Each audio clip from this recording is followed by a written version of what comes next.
Hello friend, कैसे हो आप। Welcome back to Alims real academy.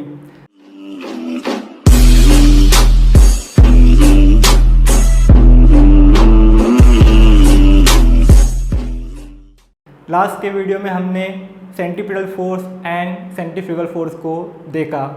अगर आपने हमारा लास्ट वीडियो नहीं देखा होगा तो मैंने इसकी लिंक डिस्क्रिप्शन में दे रखी है, आप वहां से इसे देख सकते हैं। साथ ही साथ हमने ये देखा था जब कोई बॉडी सर्कुलर मोशन परफॉर्म करती है तो एक नेसेसरी फोर्स होता है जिसे हम सेंट्रीपिटल फोर्स कहते हैं, और ये भी देखा था कि जो फोर्स होता है वो बॉडी का खुद का नहीं होता, कोई दूसरा इसे प्रोवाइड करता है। आज का जो टॉपिक है इसके लिए ये पॉइंट बहुत इम्पोर्टेंट है, इसलिए हम इसे लिख लेते हैं। Centripetal force is necessary for circular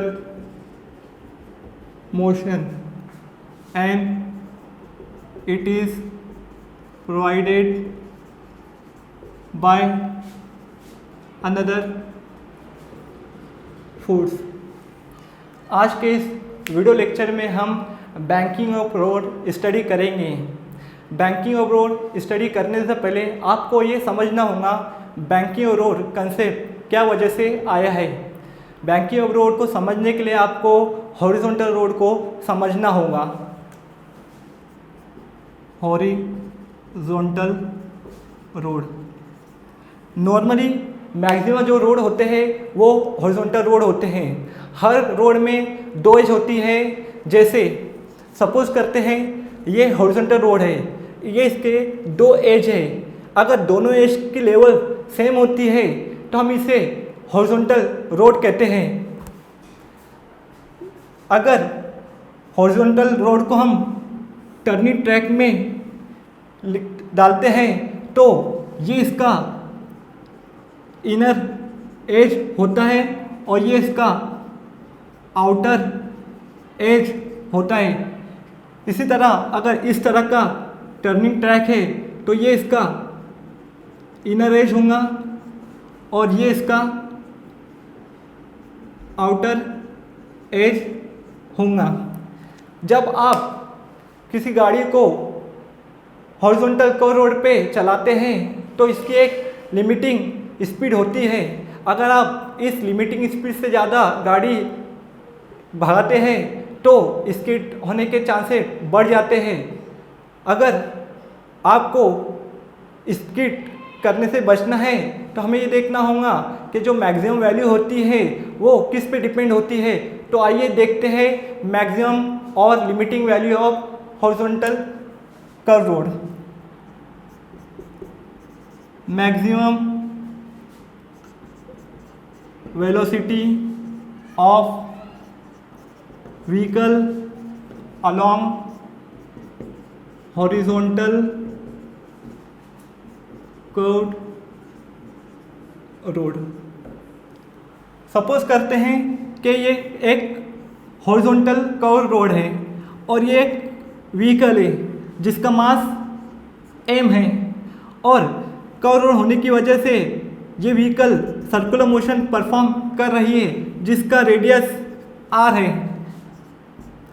और इसकी जो लिमिटिंग वेलोसिटी है ये v मैक्स है।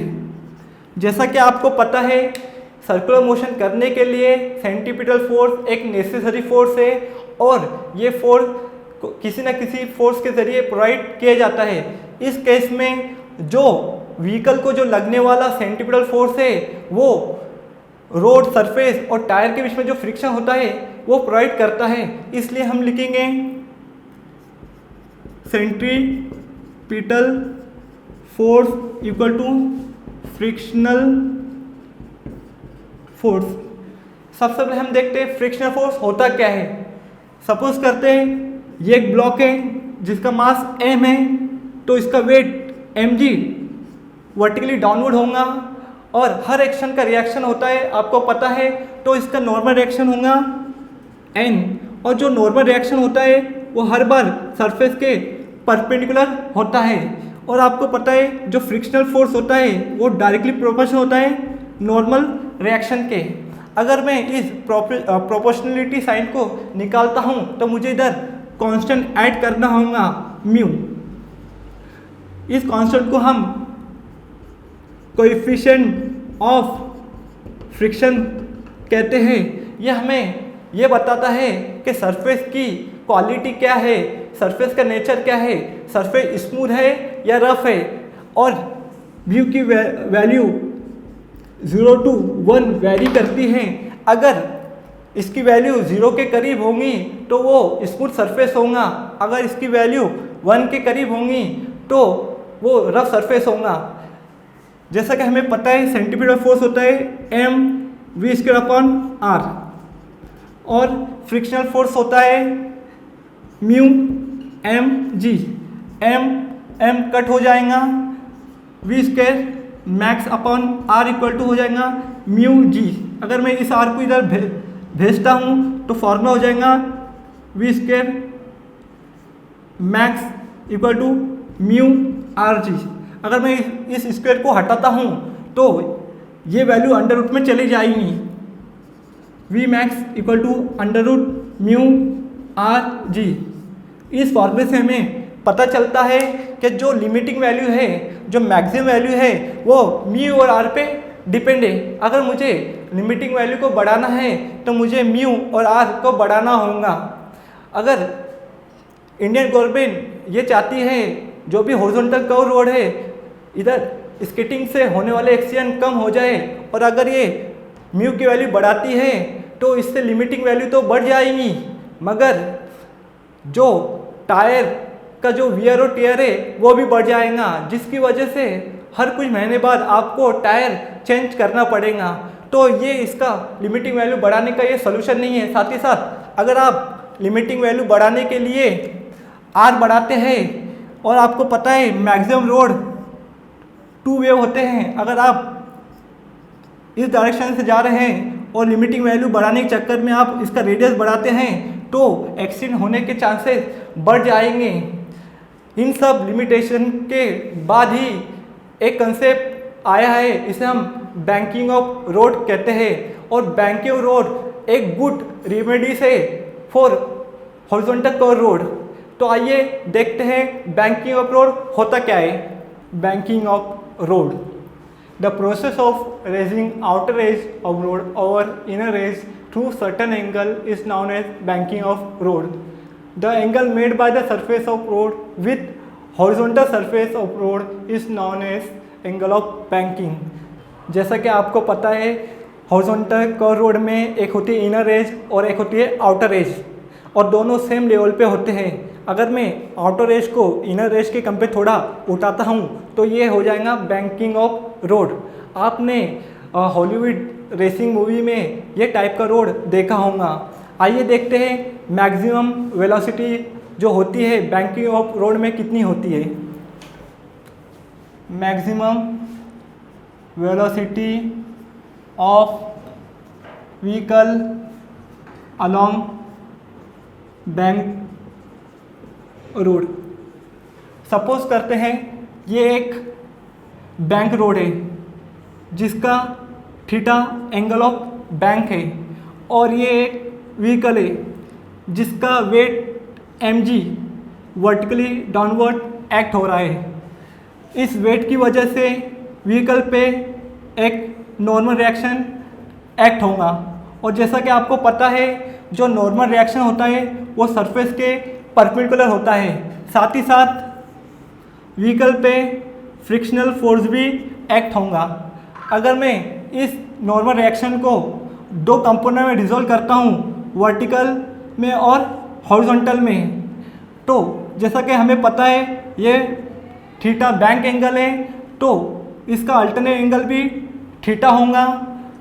ये 90 एंगल है इसलिए ये एंगल होगा 90 माइनस थीटा। इसी तरह ये एंगल 90 है इसलिए ये होगा एंगल थीटा। आपको पता है जो कंपोनेंट थीटा बनाता है हम इसे कॉस कंपोनेंट लेते हैं और सेकेंड कंपोनेंट को हम साइन कंपोनेंट लेते हैं। इसी तरह अगर मैं इस फोर्स को रिजोल्व करता हूँ वर्टिकल में और हॉरिजॉन्टल में, मुझे पता है कि ये थीटा बैंक एंगल है और ये इसका अल्टरनेट एंगल है, इसलिए ये भी थीटा होगा, इसलिए ये कंपोनेंट होगा एफ कॉस थीटा और ये कंपोनेंट होगा एफ साइन थीटा। अगर मैं इन सारे फोर्सेस को कंबाइन करता हूँ तो मुझे इस तरह दिखाई देगा, N cos theta upward, m g downward, f sine theta downward और f cos theta and N sine theta. जैसा कि आपको ये दिखाई दे रहा है कि जो व्हीकल है वो सरफेस से लगी हुई है, इसका मतलब ये जो एम जी और एफ साइन थीटा जो कंपोनेंट है ये एन कॉस थीटा को बैलेंस कर रहे हैं, इसलिए हम इसे लिख सकते हैं M G plus F sine theta equal to N cos theta. तो एम जी हो जाएगा N cos theta minus F sine theta, हम इसे इक्वेशन 1 कहते हैं।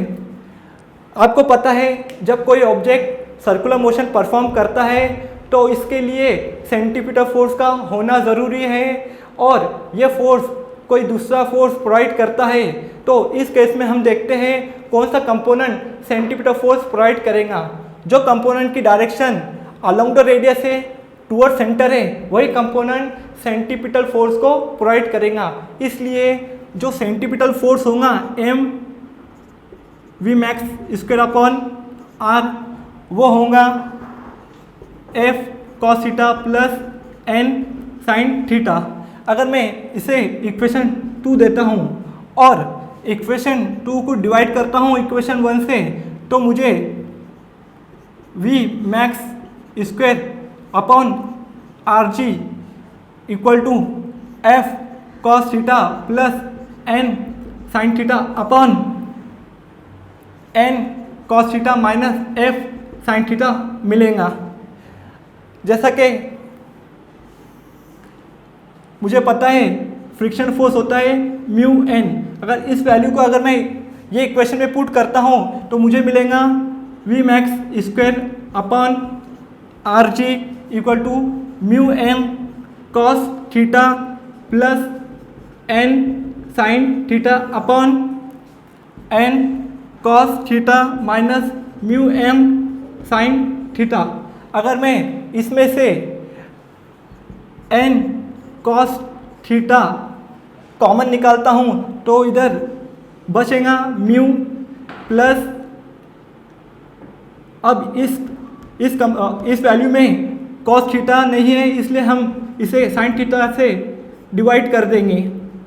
इसी तरह हम यहाँ भी एन कॉस थीटा कॉमन लेते हैं तो मुझे ब्रैकेट में इधर आएगा 1 minus mu sine theta upon cos theta, sine and cos theta cut हो जाएगा तो मुझे we max square upon are g मिलेगा mu plus tan theta upon 1 minus mu tan theta.